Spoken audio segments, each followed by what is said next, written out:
Percentage. तो देखो क्या करा रहे थे, परसेंटेज। तो देखो हम क्वेश्चन पे चलते हैं। क्वेश्चन है हमारा, वह कौन सी राशि है जो 540 रुपए से 30% कम है?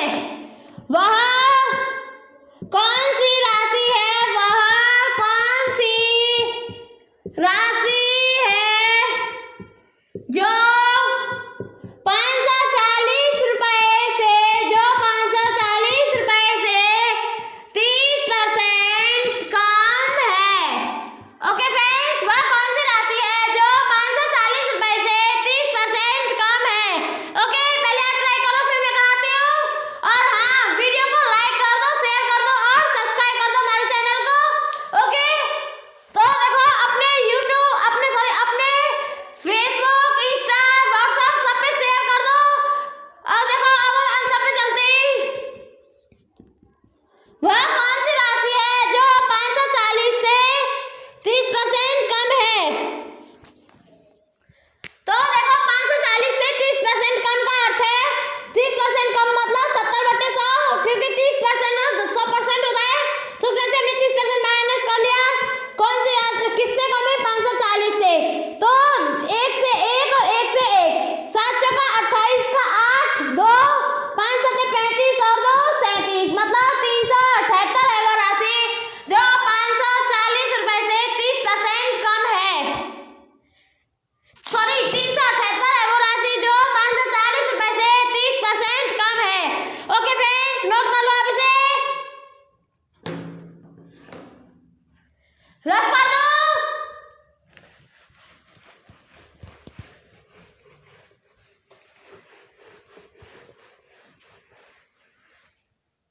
अब देखो, अब चलते हैं नेक्स्ट क्वेश्चन पे। नेक्स्ट क्वेश्चन है हमारा, जब किसी संख्या का 40% 42 में जोड़ा जाता है तो वही संख्या प्राप्त होती है। जब किसी संख्या का जब किसी संख्या का 40% 42 में जोड़ा जाता है, 42 में जोड़ा जाता है, जब किसी संख्या का 40% 42 में जोड़ा जाता है तो वही संख्या प्राप्त होती है। तो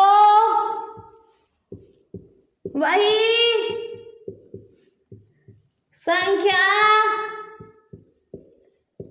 प्राप्त होती है, तो वही संख्या प्राप्त होती है। तो फिर क्या बोला है, तो वह संख्या क्या है? मतलब किसी संख्या में जो बार बार पूछी जा रही है, तो वह संख्या क्या है? तो वह संख्या क्या है? ओके फ्रेंड्स, तो देखो ये हमारा क्वेश्चन है, जब किसी संख्या का 40% 42 में जोड़ा जाता है तो वही संख्या प्राप्त होती है। तो वह संख्या क्या है? ओके फ्रेंड्स, आप ट्राई करो, फिर मैं कराती हूँ। ओके,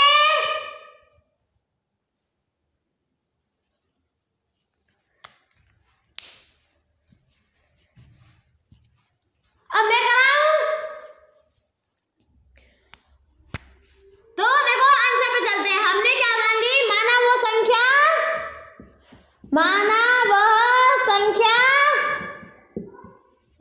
हमने वो संख्या क्या मान ली फ्रेंड्स? x।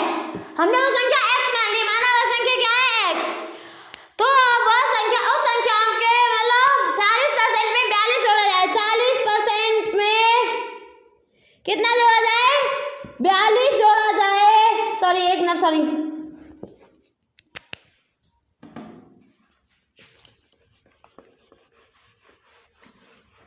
देखो उस संख्या के 40% में 42 प्लस किया जाए, ये है, तो वही संख्या प्राप्त होती है। तो क्या हो जाती है? x आ जाता है, यही होता है। तो देखो ऐसे कर लो। देखो यहाँ पे हमने एक मान लिया, हमने क्या ले लिया? 100 x ले लिया, और 100 से 4200, क्यों इसका इससे मल्टीप्लाई करेंगे और इसका इससे करेंगे तो क्या आ जाएगा? प्लस 40x, यही आएगा ना। तो देखो हम इसे कैसे लिख 4200 प्लस 40 x बराबर 100, यही है ना 100x। तो देखो अगर ये इधर जाएगा तो ये माइनस का हो जाएगा, इधर से माइनस का हो जाएगा, तो 60x बराबर 4200 और x का मान निकालना है तो हमें 4200 बटे 60, एक से एक 6 7 42 70, तो x बराबर क्या आ गया फ्रेंड्स 70, वह संख्या क्या है 70। ओके नोट कर लो आप इसे। ओके फ्रेंड्स रफ कर दूं मैं इसे, समझ में आ गया आपको।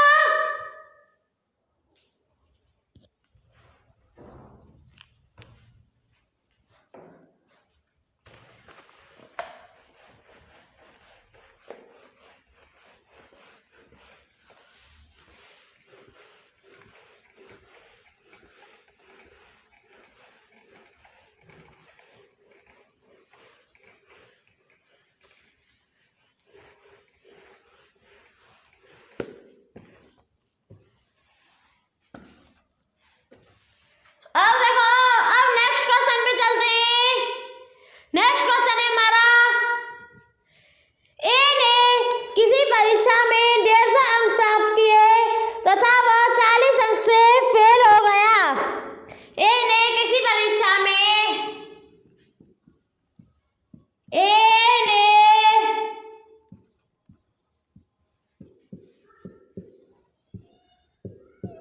किसी परीक्षा में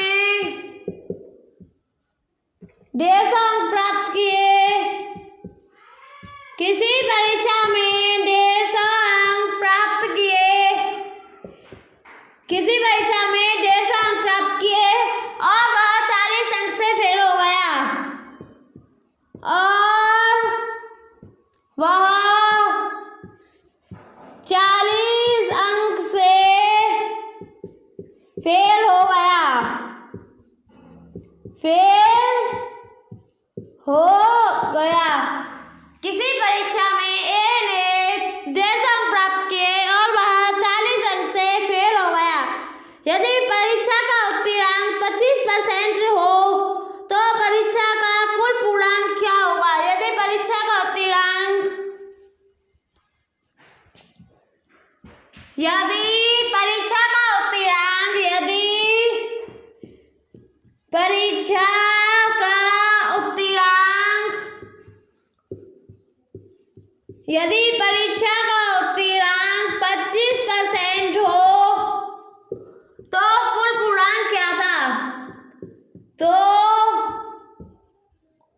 कुल पूर्णांक क्या था, कुल पूर्णांक क्या था।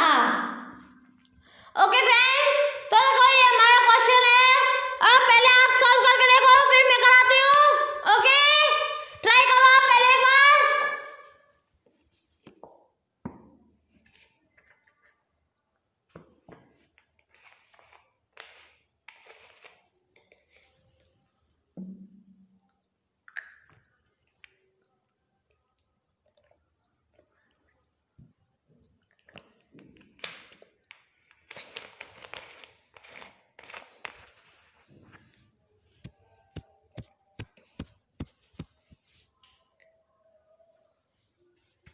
अब मैं कराऊं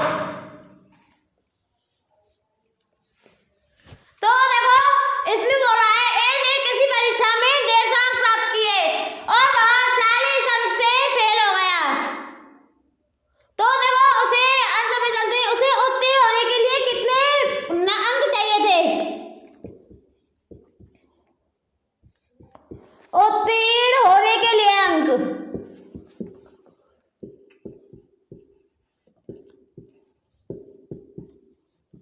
उत्तीर्ण होने के लिए अंक उसे कितने चाहिए थे। देखो 150 तो थे उसके और 40 से फेल हुआ तो 40 और होते उसके। जैसे मतलब ऐसे कोई भी टीचर बोले कि बेटा अगर तुम्हारे 40 अंक और आ जाते तो आप पास हो जाते, तो कितने हो गए 190 अंक ऐसे थे जिससे वो उत्तीर्ण हो जाता। ओके तो देखो इसका मतलब दे रखा है हमारा उत्तीर्णांक 25% है, मतलब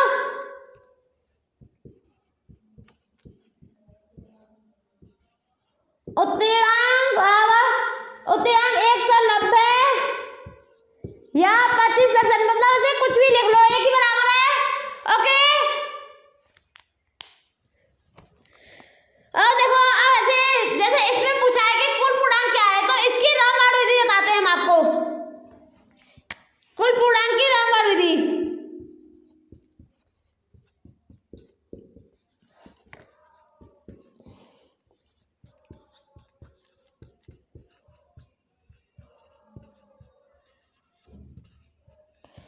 कुल पूर्णांक की रामबाण विधि, कुल पूर्णांक की रामबाण विधि। ओके, तो देखो इसका क्या होगा, जो चीज पूछी है मतलब हम उसे नीचे रख देंगे। तो परसेंट भी क्या है, परसेंट पूछा है, और कितने भी 25% है, किसका है ये, कितने का है फ्रेंड्स,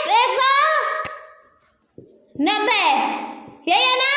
25 से कम 25, 25 चौका 100, तो 0 और 9 चौका 36 का 6, 3 4 गुण 4 और 3 7।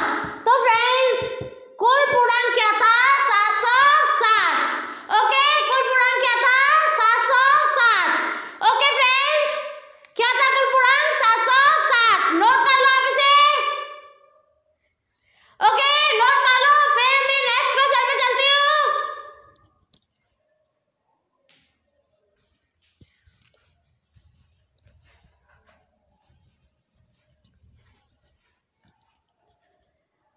रफ कर दो।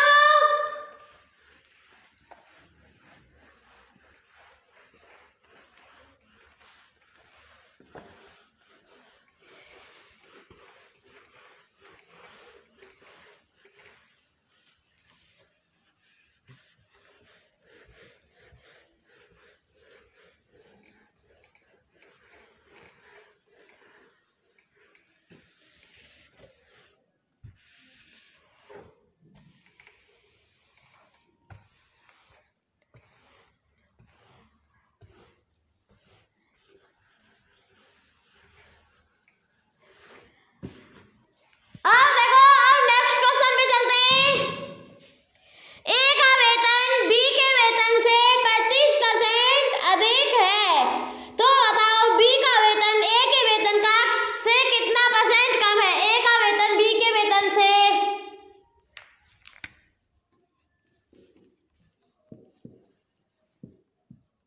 ए का वेतन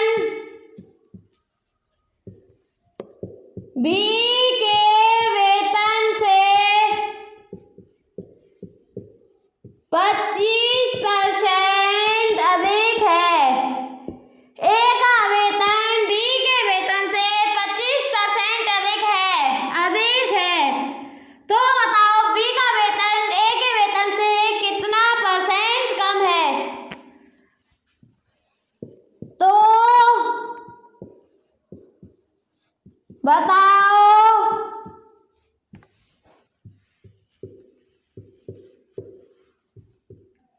बी का वेतन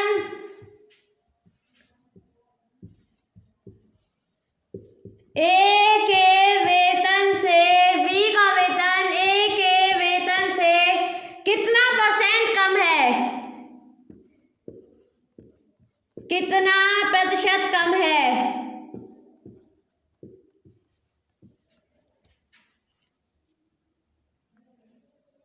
कितना प्रतिशत कम है। ओके फ्रेंड्स, कितना प्रतिशत कम है। तो देखो ये हमारा क्वेश्चन है, ए का वेतन बी के वेतन से 25% अधिक है, तो बताओ बी का वेतन ए के वेतन से कितना परसेंट कम है। ओके,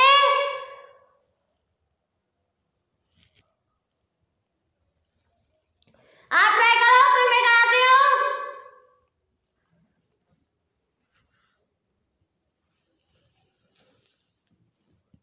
तो देखो आंसर पे चलते हैं। इसकी क्या है, देखो इसका एक रूल मान लो, ट्रिक मान लो, कुछ भी मान लो।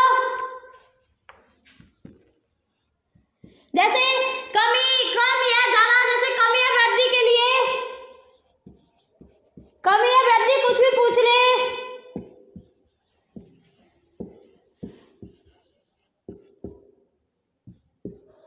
कमी या वृद्धि के लिए क्या सूत्र है हमारा, देखो कमी या वृद्धि बटे यहाँ लिख दिया हमने, कमी या वृद्धि होता है जो भी दे रखा हो, हमारा मतलब ये होता है यहाँ पे कमी या वृद्धि बटे 100 प्लस माइनस कमी या वृद्धि 100 प्लस माइनस कमी या वृद्धि गुणा 100। ये होता है, देखो फ्रेंड्स ये क्या है, ये हमारा एक रूल है। आप इसे कमी या वृद्धि कहीं भी पूछ ले तो आप इसे याद कर लेना। ये क्या होता है, ये हमारा बहुत मतलब हमें बहुत वो देता है, हमें बहुत आसानी हो जाती है इससे क्वेश्चन सॉल्व करने में। ओके, तो देखो अब हम क्या करते हैं, अब हम आंसर पे चलते हैं। आई होप कि वैसे आप आंसर अब कर लोगे, पर देखो अब मैं कराती हूँ आंसर। तो देखो कमी या वृद्धि के लिए इसमें हो रहा है 25% अधिक है, और इसका प्लस माइनस का मतलब ये है कि अगर इसमें अधिक बोला है तो हमें प्लस करना है, अगर ये कम बोले तो हमें माइनस करना है। ओके, तो कमी या वृद्धि जो भी है पहले हम वो लिख लेंगे, क्या है हमारी 25%, और अगर वृद्धि है तो हमें प्लस करना है, कमी है तो माइनस करना है। तो क्या है, वृद्धि है, अधिक है, तो 100 प्लस 25 गुणा 100। तो देखो 25 बटे 125 गुणा 100।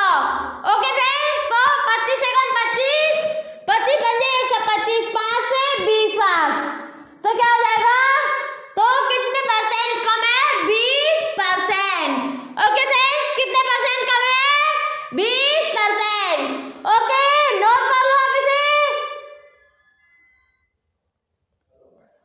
अब नेक्स्ट क्वेश्चन पे चलें, और हाँ ये रूल आप याद कर लेना, इससे क्या होता है, इससे हमें बहुत आसानी मिल जाती है। ओके फ्रेंड्स, अब देखो अब चलते हैं हम नेक्स्ट क्वेश्चन पे।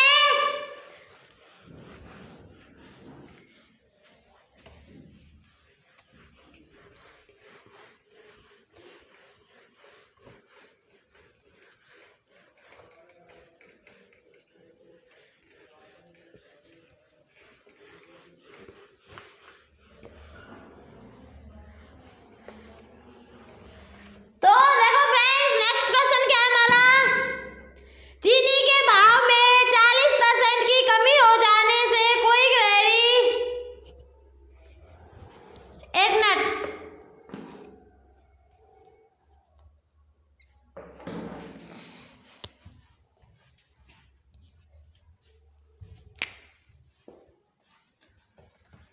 चीनी के भाव में 40% की कमी हो जाने से, चीनी के भाव में 40% की कमी हो जाने से, की कमी हो जाने से 40% की कमी हो जाने से कोई ग्रहणी कितने परसेंट की वृद्धि करे, से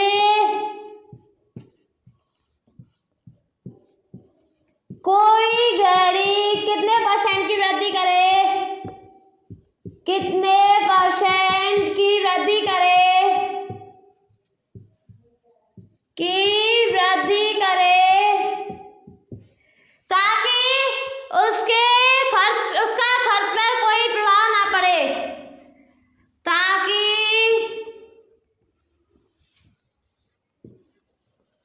उसका खर्च पर कोई प्रभाव ना पड़े, ताकि उसका खर्च पर कोई प्रभाव ना पड़े। चीनी के भाव में 40% की कमी हो जाने से कोई ग्रहणी कितने परसेंट की वृद्धि करे, मतलब कितने परसेंट वो ज्यादा खरीदे ताकि उसके खर्च पर कोई प्रभाव ना पड़े। तो देखो हमने अभी आपको एक रूल बताया था कमी या खर्च के लिए, कमी या वृद्धि के लिए क्या बताया था, कमी या वृद्धि अपन 100 प्लस माइनस कमी वृद्धि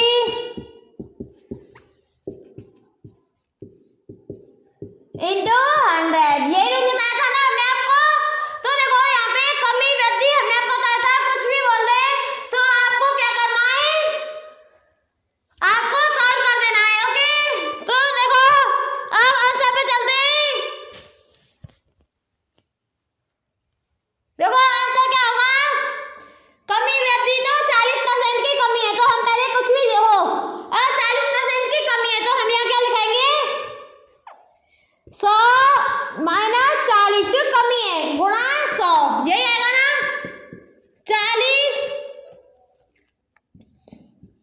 बटे 60 गुणा 100, तो 20 दूनी 40, 20 तिया 60, और ये कितना था 100 गुणा 2 करेंगे तो 200 बटे 3।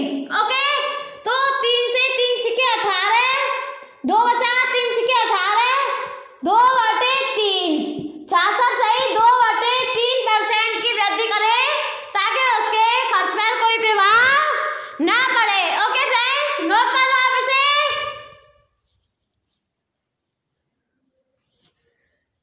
ओके, अब देखो जैसे अब हमने ये 40 को कहा, जैसे यहाँ पे कोई भी संख्या ले ले, एक मिनट, हम 40 की जगह जैसे कोई और संख्या लेके बताते हैं आपको। इसने ले ली यहाँ पे 70%, 70% ले ली, तो हमें क्या करनी है 70 बटे 100 माइनस 70 करेंगे तो क्या आएगा 30 गुणा 100, यही आ जाएगा ना। तो एक से एक जीरो कट जाएगी, 700 बटे 3, तो देखो क्या हो जाएगा 3 दूनी 6, 1 बचा 3 तिया 9, 1 बचा 3 तिया 9, और 1 बचा 1 बटे 3, 233 सही 1 बटे 3। ओके फ्रेंड्स, मतलब यहाँ पे कुछ भी दे दे परसेंट में, हमें इससे कोई फर्क नहीं पड़ता, कमी वृद्धि कुछ भी दे दे। और देखो जैसे जैसे फ्रेंड्स हमने बता दिया ना कमी की जगह,